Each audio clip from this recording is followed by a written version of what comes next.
Elections are about numbers, and you can't deny the numbers. This is an historic day for the United States.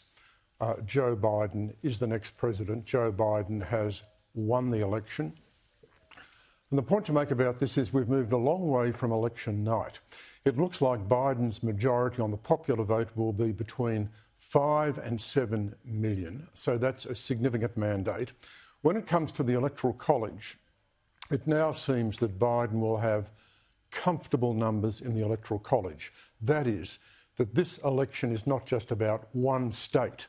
This is not likely to be a very, very tight election that comes down to the wire in just one state.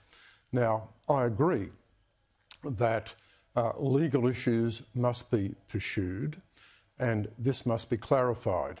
But the point to make about this at the moment is there seems to be very little evidence of fraud, and given the comfortable numbers that Joe Biden has, the result seems to be very clear.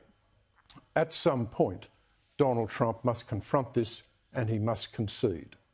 When I said, Donald Trump is among few to accept it, I'm thinking, figures of prominence in the United States. There are obviously tens of millions of his supporters who don't cop the result, that's for sure. But this is the challenge for Joe Biden now, to heal what is a bitterly divided nation, because while he got 70 million plus, potentially a lead of 5, 6, 7 million in the popular vote, about 70 million also voted for Donald Trump.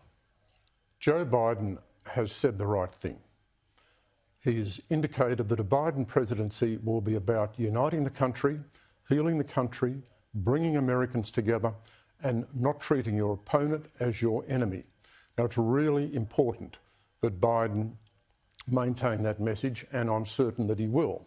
But the reality here is that Biden is likely to lead a divided government, a divided country, and significantly, despite all the celebrations within the Democratic Party, we need to remember the Democratic Party itself is divided between centrists and progressives.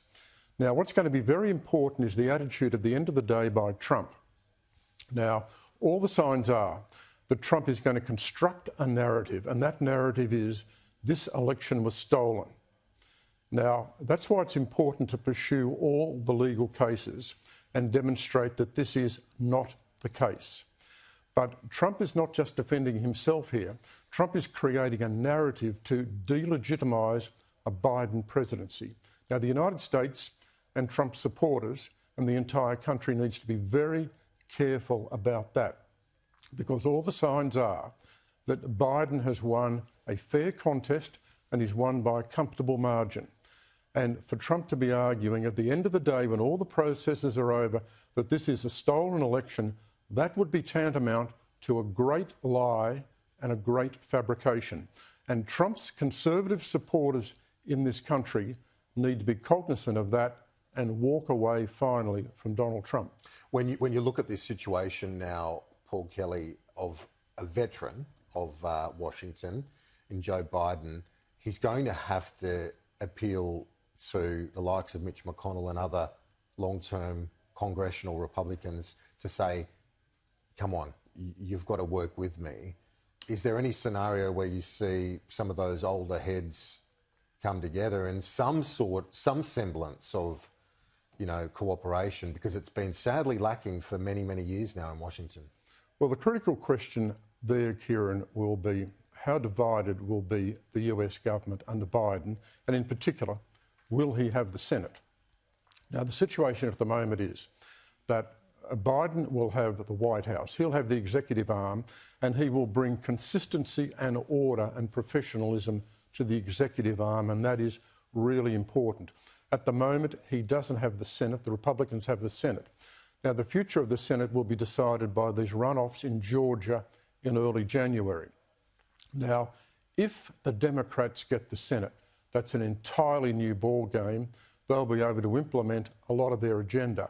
At the moment, they can't do this. So at the moment, what's happening is Biden will be forced to govern as a centrist. He'll be forced by the system to govern as a centrist. he'll be forced to abandon a lot of his program or make a lot of compromises on his program.